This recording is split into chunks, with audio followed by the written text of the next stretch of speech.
సికింద్రాబాద్ లో task force DCP Surendra media సమావేశాన్ని నిర్వహించారు.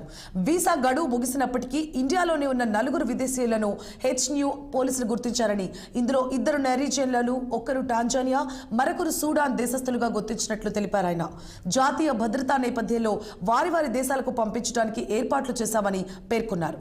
వీరికి మాదక ద్రవ్యాల వర్తకులతో సంబంధాలున్నట్లు గుర్తించామని, కానీ వీరు ప్రత్యక్షంగా పాల్గొన్నట్లు సాక్ష్యాధారాలు లభించలేదని, ఆయా దేశాలకు తిరిగి పంపించడంతో పాటు ఇండియాకు మళ్లీ రాకుండా నిషేధం విధించినట్లు డీసీపీ తెలిపారు.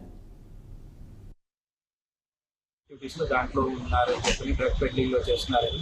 సో ప్రజలకి విజ్ఞప్తి ఏంటంటే, ఎవరైనా ఫారిన్ నేషనల్స్కి కనుక మీరు హౌస్ రెంటల్కి ఇచ్చినా, లేకపోతే వాళ్ళకి ఏమైనా వేరే కమర్షియల్ స్పేస్ ఇచ్చినా, ఏమి ఇచ్చినా కూడా మీరు ఒకసారి వాళ్ళ డీటెయిల్స్ సరిగ్గా వెరిఫై చేయండి.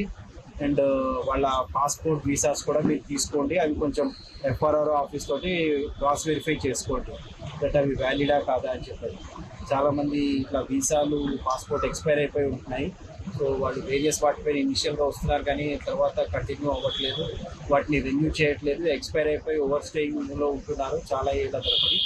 అండ్ అట్లా ఉంటూ ఇటువంటి ఇల్లీగల్ యాక్టివిటీస్లో ఇన్వాల్వ్ అవుతున్నారు. సో అందుకని చెప్పి ఎవరైనా కనుక ప్రజలు వీళ్ళది చూస్తే కనుక వీళ్ళ ఇఫ్ నాట్ వీళ్ళు ఇల్లీగల్ యాక్టివిటీస్లో ఉన్నట్టు కనుక ఉంటే, ఎనీ డ్రగ్ పెడ్లింగ్ ఇదే కాకుండా ఎటువంటి డ్రగ్స్ చేస్తున్నట్టు ఎటువంటి సమాచారం వచ్చినా, ఈవెన్ లోకల్స్ అయినా ఎవరైనా కూడా సమాచారం వచ్చినా మా హెచ్న్యూ వాళ్ళకి ఇన్ఫర్మేషన్ ఇవ్వండి.